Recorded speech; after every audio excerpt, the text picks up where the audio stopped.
अरे भाई, इतनी कड़कती धूप में चलते चलते मैं तो परेशान हो गया हूँ। अरे हाँ भाई, धूप तो बहुत जोर की है और इस रेगिस्तान में तो कहीं पानी भी नहीं है। मुझे तो बहुत जोर की प्यास लगी है। अरे भाई, चलते रहो, हो सकता है हमें कहीं ना कहीं पानी पीने को मिल ही जाए। उन तीनों को चलते चलते शाम हो जाती है।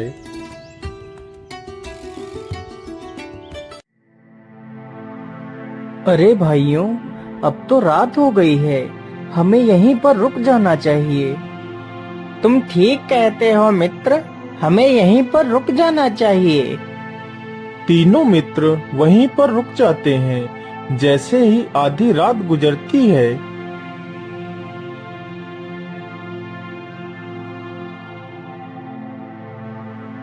अरे मित्र, उधर तो देखो, वहाँ पर कोई वस्तु चमक रही है। चलो चलकर देखते हैं। अरे हाँ हाँ, मुझे लगता है या तो कोई चमकदार वस्तु ही है। चलो चलकर देखते हैं। नहीं मित्र, हमें इतनी रात्रि में यहाँ से कहीं नहीं जाना चाहिए।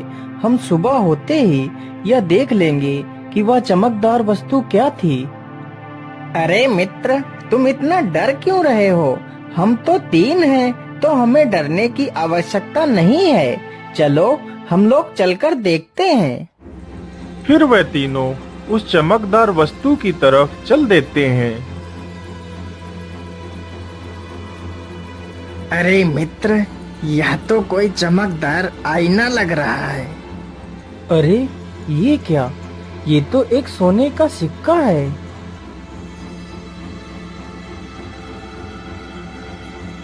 अरे हाँ मित्र, यह तो एक सोने का सिक्का ही है। तो इसका मतलब इस गुफा में सोना अवश्य होगा। चलो मित्र, हम लोग इस गुफा के अंदर चलते हैं। नहीं मित्र, इस समय हमारा इस गुफा में जाना ठीक नहीं होगा। हम सुबह जाएंगे इस गुफा में। अगर तुम चाहो तो यह सिक्का तुम रख सकते हो। तेज प्रताप उन दोनों को अंदर जाने से रोकता है, लेकिन वह दोनों बहुत ही लालची थे। फिर वह तीनों वापस लौट आते हैं।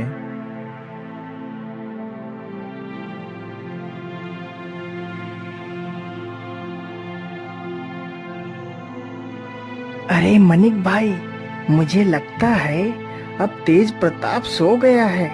चलो हम लोग चलते हैं और गुफा में देखते हैं सोना कहाँ पर छिपा है।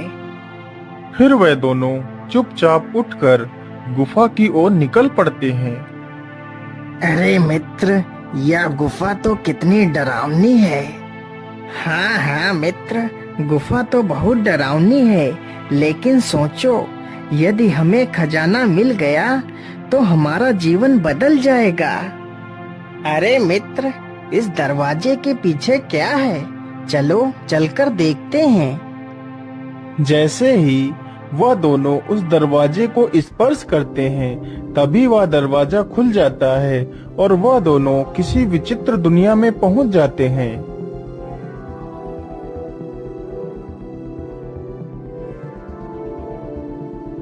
कौन हो तुम दोनों? कहीं तुम दोनों पृथ्वी लोक से तो नहीं आए हो? हाँ हाँ, हम लोग पृथ्वी लोक से ही आए हैं, लेकिन तुम लोग कौन हो और ये कौन सी दुनिया है? हम दोनों इस राज्य के सैनिक हैं। चलो हमारे महाराज के पास चलो। अरे मित्र, हम ये किस मुसीबत में फंस गए हैं। हमने अपने मित्र की बात ना मानकर बहुत बड़ी भूल कर दी है। अब पता नहीं हमारा क्या होगा।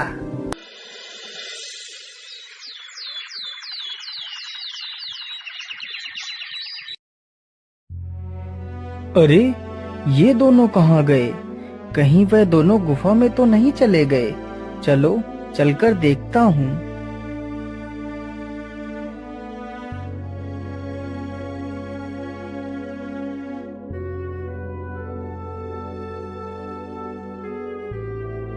अरे ये क्या? ये दरवाजा कैसा? इस पर तो कुछ लिखा भी है, लेकिन या तो किसी दूसरी भाषा में लिखा हुआ लगता है। अरे ये क्या लिखा हो सकता है? ये दरवाजा एक विचित्र दुनिया में ले जाएगा। यदि आपने राजा की मांग पूरी की तो राजा आपको धन धान्य से भर देगा। अरे आखिर उस राजा की मांग क्या हो सकती है? चलो चलकर देखता हूँ, कहीं मेरे दोनों मित्र उसी राजा के पास तो नहीं फंसे हुए हैं।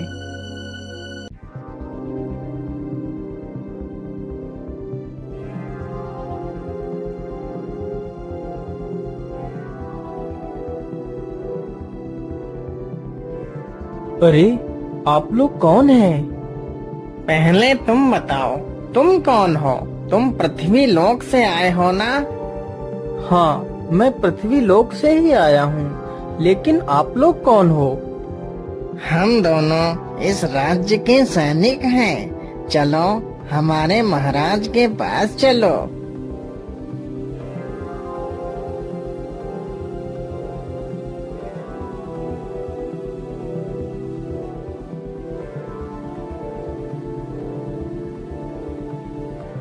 कौन हो तुम और यहाँ क्यों आए हो?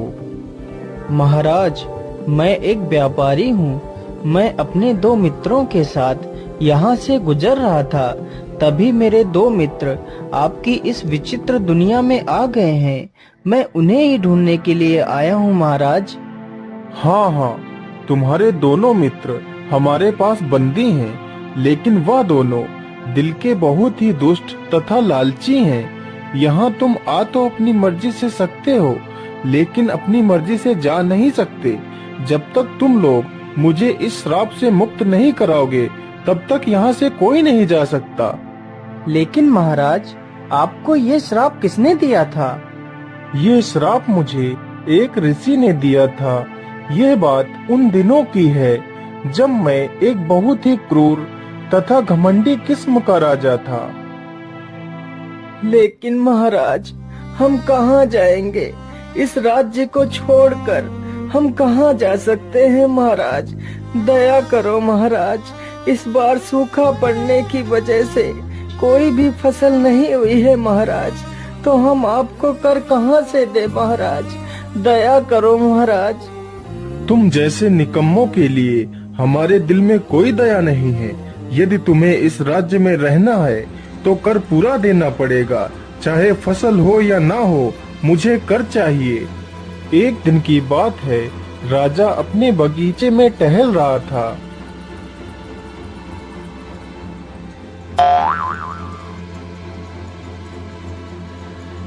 अरे यह फल हमें किसने मारा है? किसकी इतनी हिम्मत हो गई कि वह मुझे यह जूठा फल फेंक कर मारे? अच्छा, तो तू एक उद्दंड बंदर है। तेरी इतनी हिम्मत, रुक अभी तुझे मजा चखाता हूँ। राजा अपने धनुष से उस बंदर के ऊपर वार करने लगता है तो बंदर भागते भागते एक जंगल में एक वृक्ष पर चढ़ जाता है। उसी वृक्ष के नीचे एक साधु अपनी तपस्या में लीन था। तभी राजा ने उस बंदर के ऊपर तीर से वार कर दिया तो बंदर घायल होकर जमीन पर गिरता है। अरे ये कैसा शोर है? या तो कोई बंदर लगता है, लेकिन इसे तो किसी ने घायल कर दिया है। इसे मैंने ही घायल किया है, या मेरे बगीचे में घुसकर मुझे ही झूठे फल फेंक कर मार रहा था, इसलिए मैंने इस दुष्ट को मारा है। लेकिन राजन, यह तो एक जानवर है और या तो इस वानर का स्वभाव है। तुम्हें इसे नहीं मारना चाहिए था।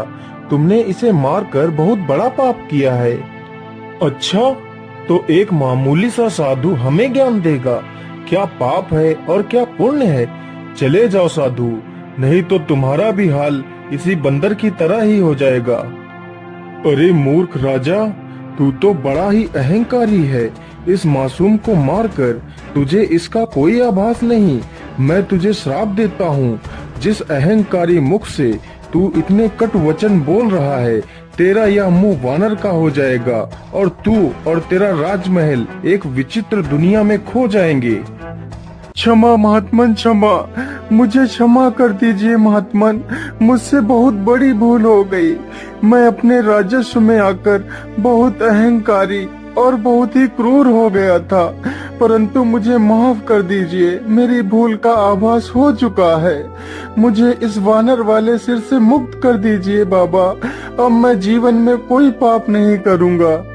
हे अभिमानी राजा, मैं अपना श्राप वापस नहीं ले सकता, लेकिन जिस दिन कोई पृथ्वी लोक का नेक दिल इंसान तेरी इस विचित्र दुनिया में आकर तुझे स्पर्श करेगा तो तेरा ये श्राप टूट जाएगा और तू वापस अपने वास्तविक रूप में आ जाएगा। तब से लेकर आज तक हमारा ये राज्य इस गुफा में ही समाया हुआ है, लेकिन यदि तुम एक नेक दिल इंसान हो तो तुम्हारे स्पर्श करने से मैं वापस अपने वास्तविक रूप में आ जाऊंगा और अपने पृथ्वी लोक पर वापस लौट सकूंगा।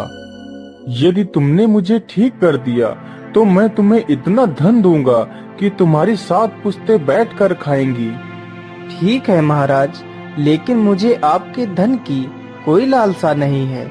यदि मेरे स्पर्श से तुम्हारा भला हो सकता है तो मैं तुम्हें अवश्य इस श्राप से मुक्त करूंगा। फिर वह आदमी जैसे ही राजा को स्पर्श करता है, अरे ये क्या, ये तो चमत्कार ही हो गया, मैं तो अपने वास्तविक रूप में आ गया। हे नेक दिल इंसान, तुम्हारा लाख लाख धन्यवाद। फिर उस राजा का पूरा राजमहल वापस पृथ्वी लोक पर आ जाता है। फिर वह तीनों मित्र बहुत सारा धन लेकर वहां से वापस अपने राज्य की ओर लौट जाते हैं।